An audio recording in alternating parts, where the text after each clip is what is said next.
Good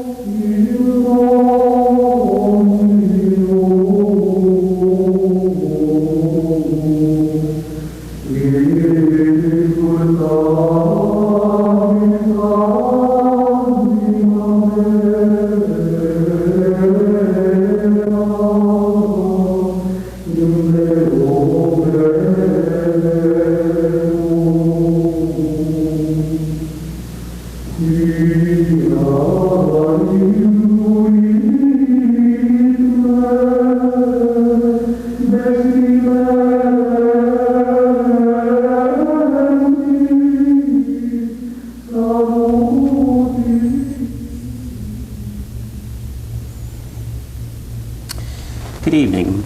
I'm Mike Calsetta, Grand Knight of Damatha Council 5564. No hero in the history led a more brilliant, more heroic, or more embattled army than did Pope Pius XII in the name of Christian love. This is a quotation from Israel Zoli, Chief Rabbi, Rome, Italy. Tonight's program, Pope Pius XII, The War Years and Beyond. We are presenting the Knights of Columbus, both the Damatha Council and the Fourth Degree Archbishop Curley Assembly, for your edification and your education on this very, very important Pope, one of the most beloved popes of the 20th century. We have with us Rudolf Faller, who is the coordinator of the Association of Pope Pius XII. And Rudolf, welcome to the program. We want to begin this evening with some background on Pope Pius XII. His time as nuncio to Bavaria, his time as Secretary of State, and then of course as Pope, the war years and after the war years.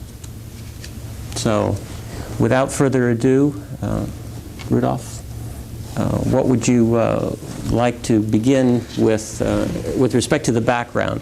Where did Pope Pius XII come from, his family, boyhood, career? Thank you very much. I'm very privileged to be with you and to have this opportunity. Pope Pius was one of the longest serving popes in the history, the recent history of the papacy. He was clearly one of the most important popes in this century, having served from 1939 to 1958.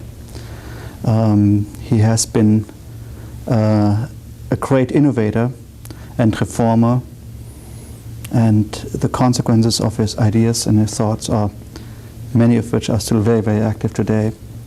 So we are looking at an important chapter in church history. We're looking at years which were very formative in the last 50 years and will be formative for the next 50 years.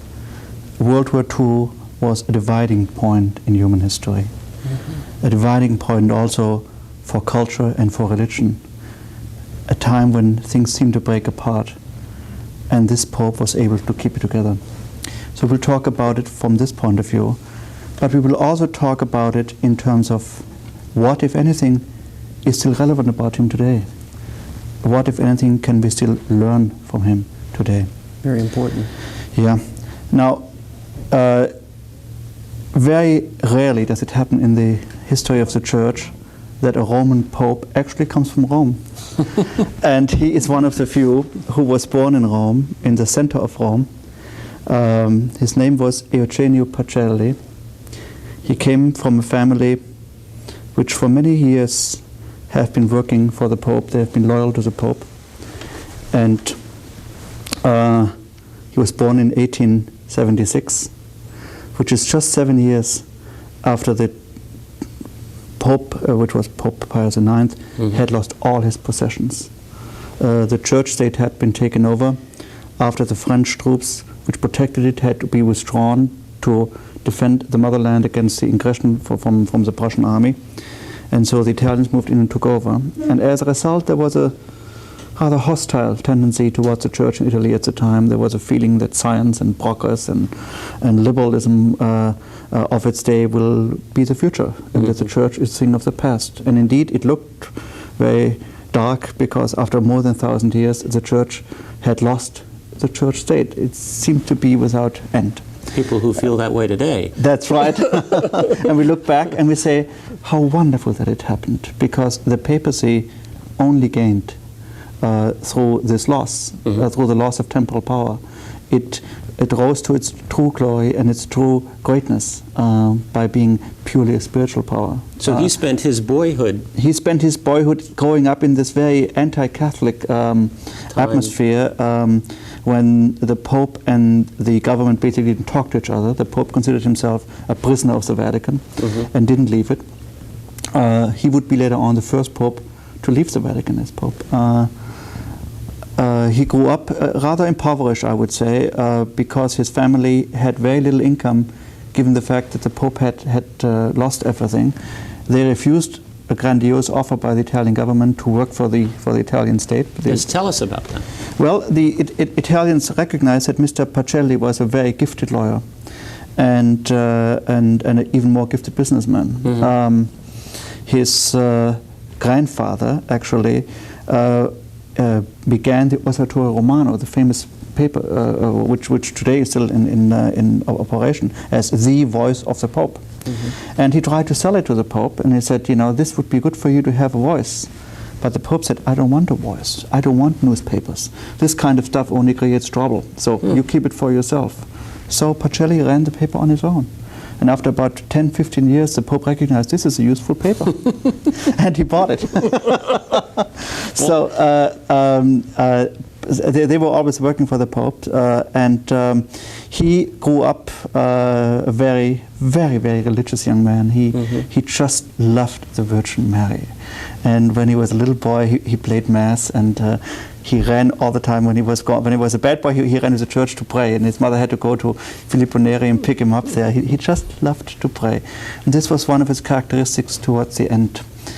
Cardinal Tardini wrote a cute little book about him, a very nice, very warm book, and he said the happiest hours in his life was when he could be alone and pray. And then all the problems which he couldn't solve before were solved afterwards. One needed to let him be alone and pray, and then afterwards he was relaxed and he could lead again. And then if people came too many at one time and wanted promotions and wanted this and wanted that, he became nervous.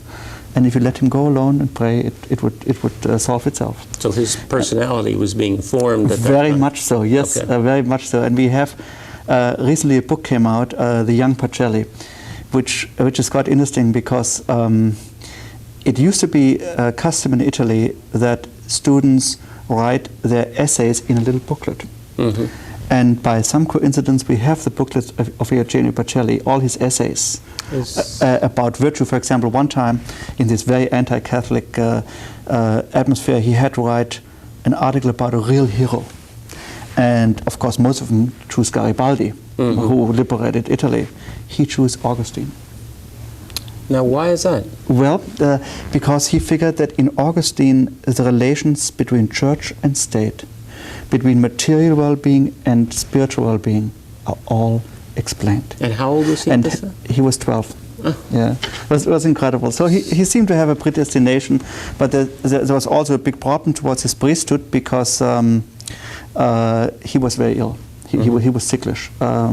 He always needed mama's food and was very had a very tough time in boarding schools. He couldn't stay basically. His sister said to us there was never any question that he would become a priest. There was just no discussion. It was clear that Eugenio becomes a priest. So he studied for the priesthood, became a priest, became a parish priest for a few years, and then joined the Secretariat of State, I think in 1907, 1908, and had some interesting missions. He went to England, he went to France.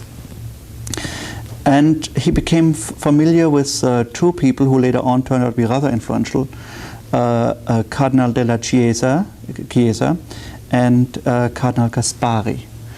Della Chiesa became Benedict XV, and Caspari became his Secretary of State.